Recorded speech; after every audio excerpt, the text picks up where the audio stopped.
The sun hung low over the turquoise waters of the Arabian Gulf, casting a golden sheen across the sprawling skyline of Dubai.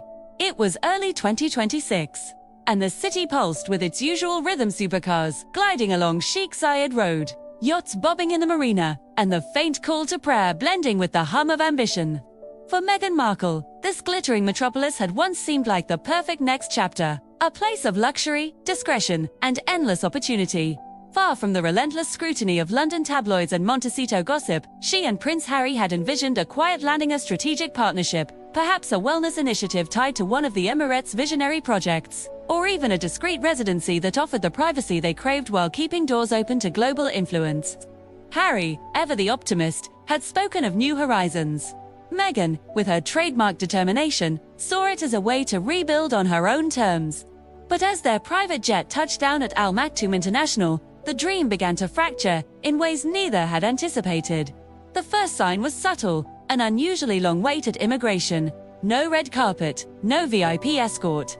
Instead, polite but firm officials in crisp uniforms led them to a private lounge. Meghan, dressed in elegant neutrals, exchanged a glance with Harry, nerves masked by practiced smiles. Minutes stretched into hours. Phones buzzed with messages from aides, but no one had answers. Then came the quiet word: a senior figure, connected to one of Dubai's ruling families, had reviewed the request and delivered a verdict that echoed like a door slamming shut.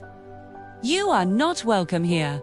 The message wasn't shouted in anger or splashed across headlines.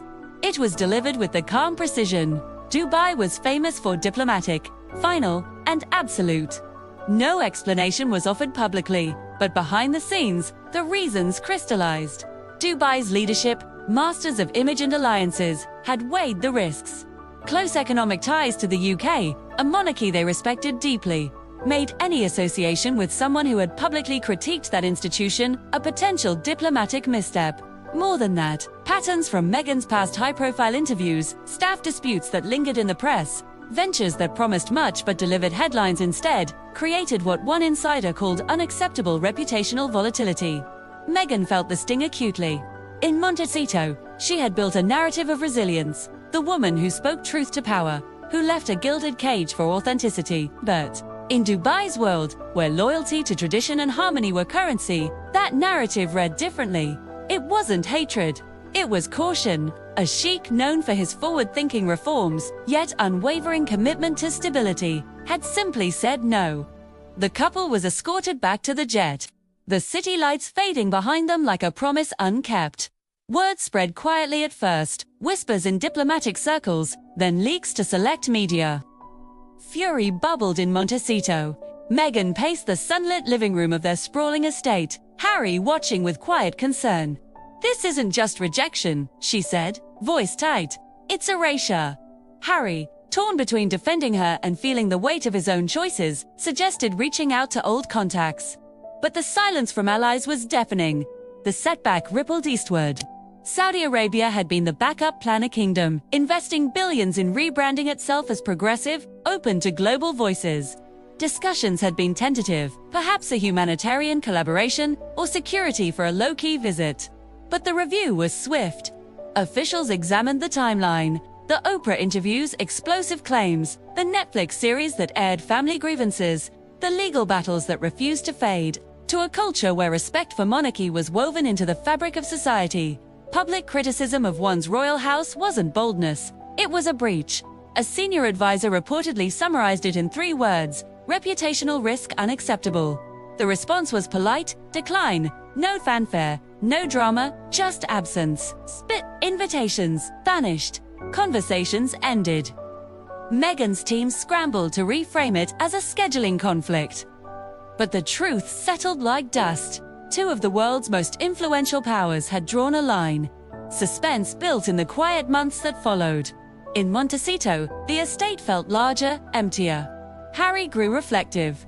Late-night talks with friends revealed a man questioning the path. He missed the structure of royal life, the purpose, the camaraderie, as he cherished the freedom. Whispers reached Kensington Palace, attempts to reopen communication, subtle feelers through mutual contacts, but walls remained high. Prince William, shaped by duty and loss, viewed the situation with measured resolve. Insiders said he compiled no dramatic dossier, just facts, a timeline of public actions that spoke for themselves. The message, when it filtered through channels, was clear. The institution endures. Meghan, however, refused to fade. She threw herself into new projects, podcasts, rebooted wellness lines, pitched quiet outreach to emerging markets. Yet doors kept closing. Hollywood invitations thinned. Collaborators hesitated. The pattern was undeniable. Controversy, once a spark, now felt like smoke choking opportunity. One evening, as the California sun dipped behind the hills, Harry sat with Meghan on the terrace. The air was warm, scented with jasmine. "Maybe we've been chasing the wrong kind of welcome," he said softly. Meghan looked out at the horizon, eyes distant. "I just wanted to build something real." For the first time, doubt flickered, not defeat, but a quiet reckoning. Then came the turning point, small but profound. A letter arrived from an unexpected source, an old royal acquaintance, no longer in the inner circle, but wise from years of service. It wasn't judgment, it was perspective. Rebuilding isn't about new kingdoms, it read, "It's about healing the ones you've left." Harry read it aloud, voice catching. Meghan listened, tears tracing silent paths. They began small. Private apologies to former staff, unpublicized gestures of goodwill. Harry reached out to family, not for headlines, but for closure. Meghan focused inward, therapy, reflection, projects rooted in genuine impact rather than spectacle.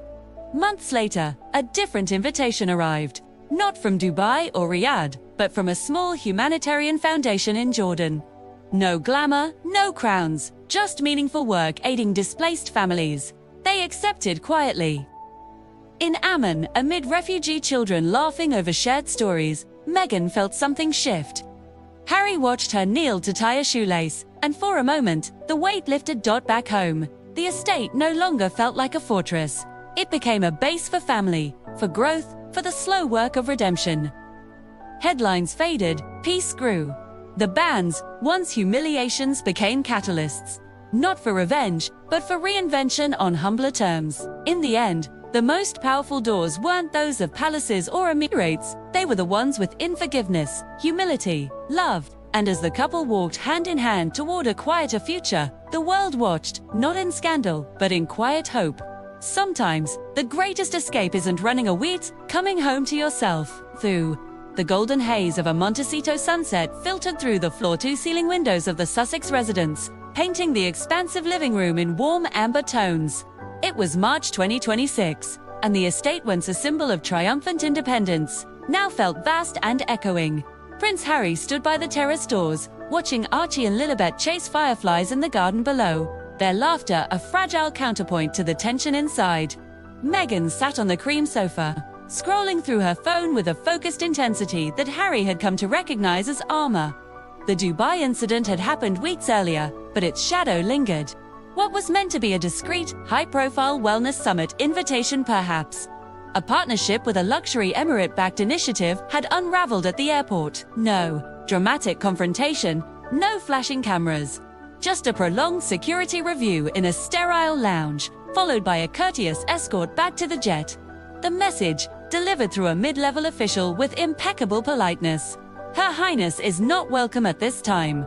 Meghan had stared out the window during takeoff, the glittering Burj Khalifa shrinking to a pinprick, her jaw set. Harry had reached for her hand. She squeezed it once, then let go.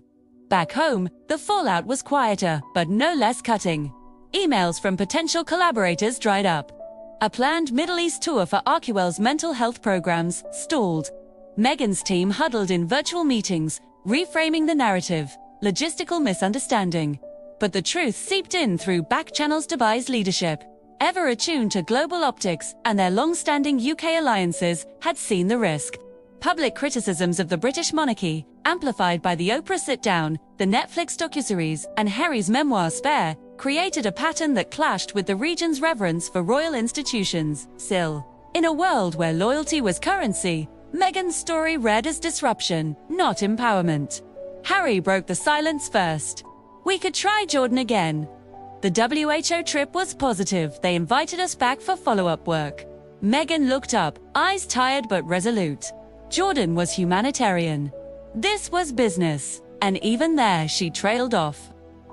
Remembering the polite distance from King Abdullah and Crown Prince Hussein during their recent visit, no formal audience, no photos with the royals, it had felt like another soft rejection, though the trip itself succeeded in spotlighting refugee health initiatives. The couple had flown commercial to Amman, keeping a low profile. Meghan spent days in field hospitals, listening to mothers share stories of resilience amid displacement. One afternoon, a young girl no older than Lilibet handed her a handmade bracelet of colorful beads.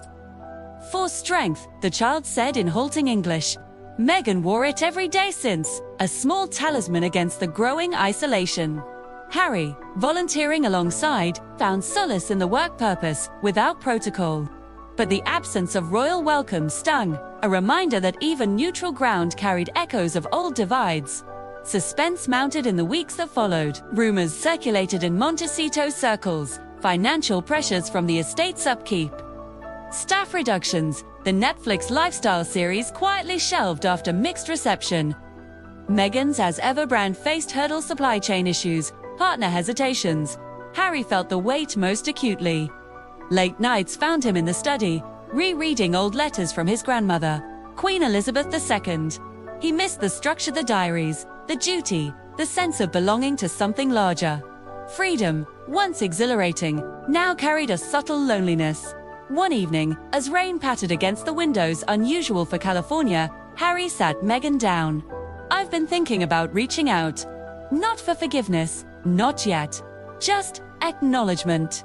Meghan's breath caught. She had guarded her heart fiercely since 2020, building walls against further hurt. But the rejections from Dubai, from potential Saudi partnerships that never materialize, had cracked something open. "What if they say no again?" she asked quietly. Harry took her hands. "Then we keep building our own path." "But I don't want Archie and Lily growing up thinking family means division." They drafted a letter together, not public, not dramatic, simple words. Gratitude for past lessons, hope for future understanding, no demands. It was sent through trusted intermediaries to Kensington Palace. Days turned 2 weeks. No response came immediately, but small signs appeared. A forwarded email from a mutual charity contact. His Royal Highness appreciates the note. It wasn't reconciliation, but it wasn't rejection. Harry smiled for the first time in days. Meanwhile, Meghan channeled her energy into reinvention on quieter terms. She launched a small podcast series focused on global women's stories, not celebrity interviews, but raw conversations with aid workers, refugees, entrepreneurs in emerging markets. The first episode featured a Jordanian doctor she met during the WHO trip. Listeners responded warmly. Downloads grew steadily without hype. Harry joined episodes occasionally, his voice steady as he shared reflections on service and loss. The heartwarming shift came unexpectedly. An invitation arrived from a small foundation in Oman, neutral ground, focused on youth mental health. No crowns, no scrutiny. They accepted. In Muscat, amid ancient forts and bustling souk, they worked side by side. Meghan facilitated workshops for teenage girls. Harry played football with boys from underserved communities. One boy, shy at first, approached Harry after a session. "You look sad sometimes," he said. Harry knelt. "I miss my brother," he admitted. The boy hugged him fiercely. "Family comes back," he whispered. That moment lingered. On the flight home, Meghan leaned against Harry's shoulder. Maybe the bans weren't punishments. Maybe they were redirects. Harry nodded. Two places where we can actually make a difference, without the noise. Back in Montecito, changes were gradual but profound. They downsized staff thoughtfully, prioritizing family time. The estate's gardens bloomed, Enuarchi planting vegetables, Lilibet chasing butterflies. Meghan began mentoring young women via virtual programs, sharing lessons from her journey without bitterness. Harry reconnected with old military friends, finding camaraderie in quiet ways. Then, a breakthrough. Prince William, through back channels, sent a private message, a simple acknowledgement of the letter, with an attached photo of George, Charlotte, and Louis playing in the gardens at Anmer Hall. No words, just the image. Harry stared at it for long minutes, tears welling. "They're growing up," he said. Meghan hugged him. "So are we." The family didn't reunite overnight. Tensions lingered, old wounds slow to heal. But the path opened small gestures, shared causes, mutual respect for boundaries. Meghan and Harry focused on CRUEL's global impact, partnerships in Africa, Asia, the Middle East for mental health access. Invitations returned not from sheiks or palaces, but from communities that valued authenticity over optics. One crisp evening in late 2026, the family gathered on the terrace. Archie read a story to Lilibet. Harry grilled vegetables. Meghan watched the sunset, bracelet from Jordan glinting on her wrist. Harry joined her arm around her shoulders. "We lost some doors," he said softly, "but we found better ones." Meghan smiled, genuine and light. "And we found each other again." In the distance, the Pacific whispered against the shore, a reminder that journeys, like waves, could crash and recede, but always carried the promise of return. The BANS that once humiliated became the quiet catalysts for humility, growth, and a deeper, more authentic legacy. Not one of crowns or headlines, but of hearts mended and purpose reclaimed. The golden haze of a Montecito sunset filtered through the floor-to-ceiling windows of the Sussex residence, casting long shadows across the polished hardwood floors. It was mid-March 2026, and the once vibrant estate felt quieter than usual. Archie, now 7, practiced his reading in the library with a tutor, while Lilibet, 4 and full of boundless energy, built elaborate forts from cushions in the playroom. Their laughter drifted upstairs like distant music, a reminder of the life Meghan and Harry had fought so hard to protect. Meghan sat at the kitchen island, a half-finished cup of chamomile tea cooling beside her laptop. The screen displayed a string of unanswered emails, potential collaborators, brand partners, even a tentative outreach from a wellness foundation in the Gulf. She closed the tab with a soft click. The Dubai rejection had happened just over a month ago, on February 4th, during what was supposed to be a low-key arrival for discussions around a possible CRUEL-backed initiative on women's empowerment and mental health. Instead of a welcoming committee, there had been hours in a private lounge at Al Maktoum International Airport. Polite officials, endless document checks, then the quiet words. "Entry is not approved at this time." No explanation given, no scene made, just an escort back to the aircraft, the city lights mocking them as they taxied away. Scary. Had been furious at first, quiet fury, the kind that simmered rather than exploded. "This isn't about us," he'd said on the flight home. "It's about perception." Meghan had nodded, but inside, the sting was sharp. She had envisioned Dubai as a bridge, modern, ambitious, open to new voices. Instead, it became a wall.